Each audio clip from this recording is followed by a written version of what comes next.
Hey ChemStars, this is Mrs. Vanderbilt bringing you Chapter 2 ChemStar video, where you are the star. And Chapter 2 is all about measurements and calculations. And we're going to start here so early in the year with this because we're going to be doing measurements and calculations throughout the entire year. So we're going to start in section 2.1, scientific notation. And some of you may feel very comfortable with scientific notation. Others may need a little bit of a brush up on scientific notation. And we do this early on because we are going to talk about really small numbers and really big numbers. And it's really difficult to write, huge numbers out just using 602, 000, 000. When they get that big, you really need to know how to do scientific notation.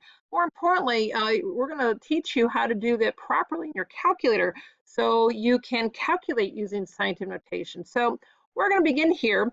We're going to express numbers in scientific notation and ordinary notation when appropriate. Remember, like the same deal is after this video, you're going to probably get a flip quiz on this, or assuming an objective check on this. So make sure you pay attention. Make sure when I give you like a pause that you're actually practicing this, and then we'll go over it. All right, that's just to help you out to make sure you feel comfortable with this. All right, so we're going to express numbers in scientific notation and ordinary notation when appropriate. So as it says here, scientific notation is used to express very large numbers or very small numbers. Okay, so here are the rules for scientific notation. You always have a coefficient and 10 raised to the power. Well, what's a coefficient?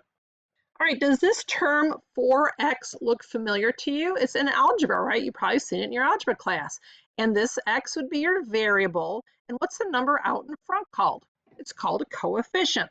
So scientific notation has the same idea. The number out in front is a coefficient, and then you'd need something times 10 raised to the power. So it looks like this. So here is my coefficient times 10 raised to a power. So in this case, I just made up 10 squared, okay? It can be anything. So there's a couple rules now. The coefficients, this number out in front right here must be between, and this says the absolute value of 1 and 9.99999, all right? So you can't have like a 0.25 out in front. You can't have like a 10.5 out in front. So the number, this has to be between 1 and 9.999. How do you know this is going to be working for you? There's only one digit in front of a decimal point. Now there is no decimal point in this number 2. It's inferred to be like 2.0 or something, but you can only have one digit to the left of a decimal point. The coefficient can be a positive or negative number. All right, so this could be 2 times 10, or negative 2 times 10 squared if you want. Okay. Now, if this is important, if the power, that's what this number right here is. The power is this number. If the power is negative, then the number is going to be between 0 and 1, so it's a decimal number. And only if the coefficient is negative does the whole number, does the entire value become negative. Now, what if the power is positive? So what if this, in this case, 10 squared, all right, then my number is going to be greater than 10. And if the power is 0, the value of the coefficient is the same thing. Is why? Because 10 to the 0 is equal to 1. Okay, so those are the rules. So this number has to be between 1 and 9.999, and the power can be any number, and we typically use just whole numbers. All right, so we're not going to have a negative 2.5. Now your calculator can do that, but that would not be correct scientific notation. Okay, so let's see how these examples work. All right, so remember my first rule. Here's my big number. All right, the first rule is your coefficient can only have one digit to the left of the decimal point. So I'm going to put my decimal point right here. So I'm going to have my coefficient to be 6.5. All right, now what? Well, how many places over am I going to take to put it right here? So let's count with me. Ready? 1, 2, 3, 4, 5, 6, 7, 8, 9, 10, 11. it took me 11 loops, if you will, to get that decimal point, or the point 6.5, that decimal point that I put right there to the end. So it's going to be times 10 to the 11th. Now, stop a minute. Hold on right there. What kind of number is this number? Well, it looks like it's like 650 billion. All right, that's a huge number. That number is much greater than 1, isn't it? And because this is such a huge number, it should make sense that my power is a positive number. All right, that's a big number, isn't it? So let's try the next one. So let's look at letter B. All right, so my decimal point, I can't leave it here because 0 doesn't count. It has to be bigger than 1. All right, so I'm not going to put my decimal point where it is. I have to go way over here to get my decimal point. So my coefficient is going to be 1.6.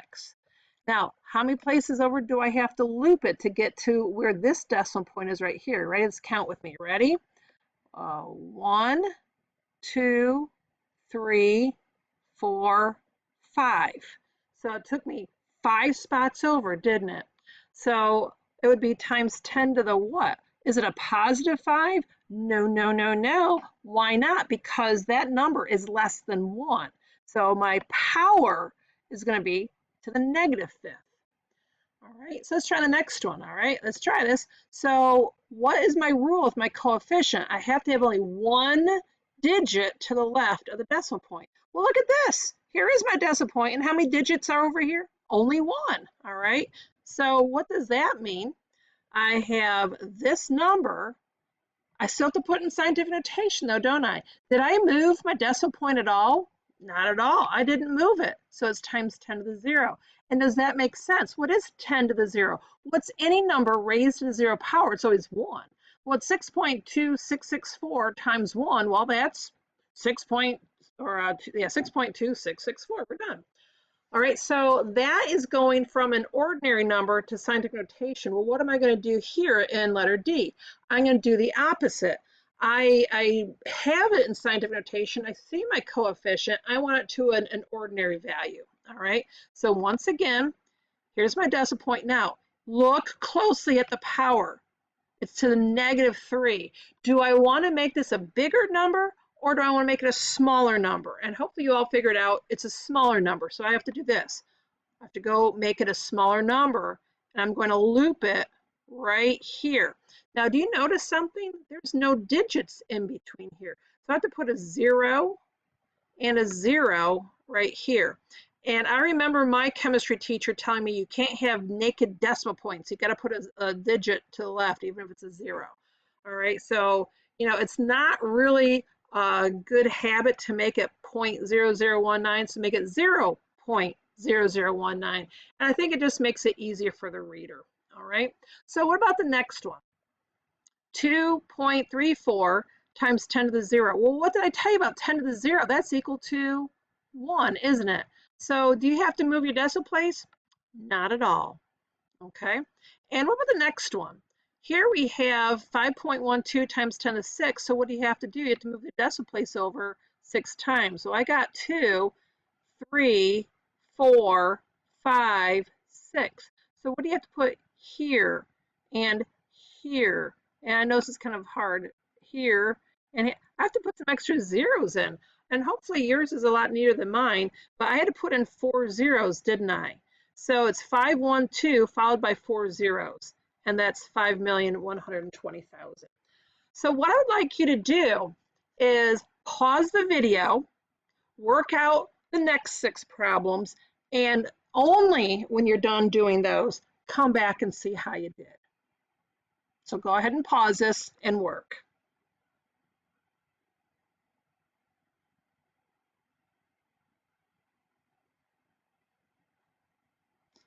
Okie dokies, welcome back. Hopefully you figured it out. And here are my values.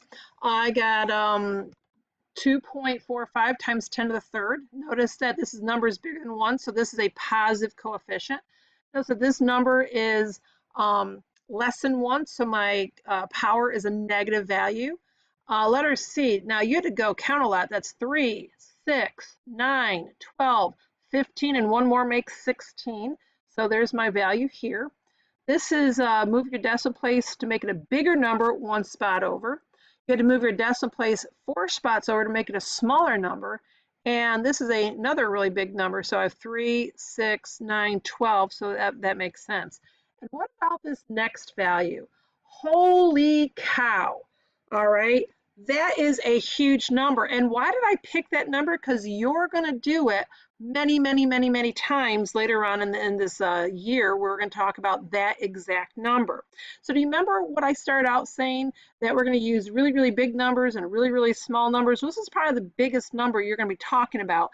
And that has something to do with the mole. If you remember that, well, you haven't done it yet. So we're going to talk about a mole in the next section. And that's how many particles are in 1 mole of the substance. It's that many. That's a huge number. Do you want to be typing that in your calculator all the time? No, no, no, no, no. That's why we need scientific notation. All right. So next it says to convert the non-scientific notation into scientific notation, you need to multiply or divide the coefficient by a number to get between 1 and 9.99. And then you have to do the opposite, all right, for your power. All right, so what's going on here? All right, so what's wrong with this? Well, my decimal point's in the wrong spot, isn't it? So I need to put it here. So I have to divide this by 100. So I'm going to multiply this by 100. So that'll be 10 to the negative 4th. Now, what else you could do is just go ahead and convert this. Move your decimal place over 6 spots anyway. You get the same thing. 1, 2, 3, 4, 5, 6. So put 3 zeros out in front, and that's how that's going to work. And then you can convert that to scientific notation if you want.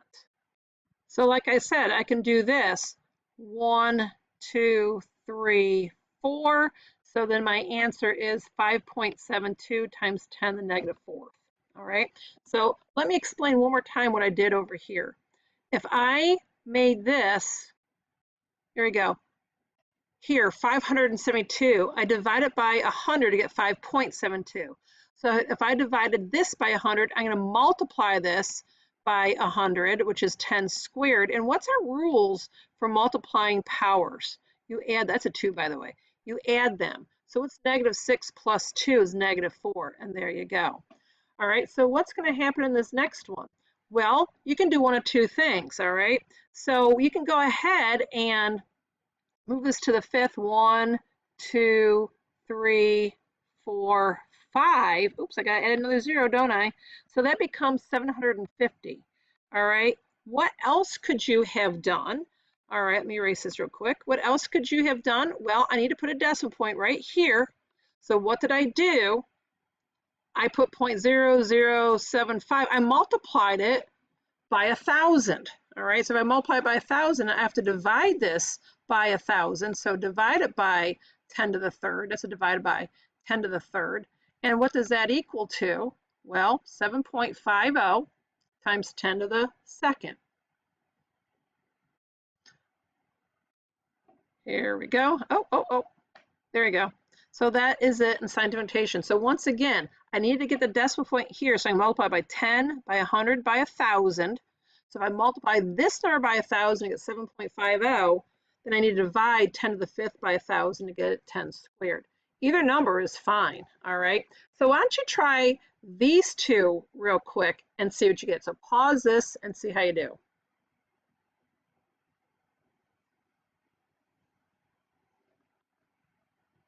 All right, so what I did here is I multiply this by 10. So I divide this by 10, so it ends up being this value, which is also equal to 3.4 times 10 to the 7th, okay? And what about this last one? Well, you need to move your decimal point from behind the 9, 10 spots over, all right? And so that's what this number is. Well, now what is that in scientific notation? Well, once again, I'll get my pen out, and I'm gonna go 1, 2, 3, 4, 5, 6, 7. So I got 1.349 times 10 to the negative 7th, okay? So again, how else could I have looked at this?